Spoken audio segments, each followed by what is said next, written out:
মানুষ জীবনে অনেক ধরনের সুখ লাভ করে, অর্থ সুখ, পরিবারের সুখ, বৈভবের সুখ।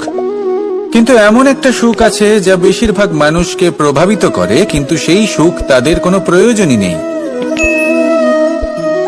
সেটা হলো পরনিন্দা সুখ। অর্থাৎ এমন কোনো ব্যক্তিকে নিয়ে নিন্দা করা, তার প্রতি অনুচিত শব্দ প্রয়োগ করা, কারণ সেই ব্যক্তিকে আপনি পছন্দ করেন না।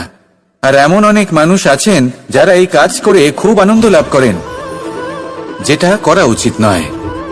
কারণ এতে আপনার সময়, আপনার ঊর্জা, আপনার নিজের অন্তরের ইতিবাচক শক্তি আপনি নষ্ট করে ফেলছেন। আর এই সব কিছুই আপনার প্রয়োজন আছে। যাদেরকে আপনার পছন্দ নয় সেই ব্যক্তির বিষয়ে কথাই বলবেন না। সেই সব ব্যক্তির দিকে মনোনিবেশ করুন যাদের আপনি ভালোবাসেন।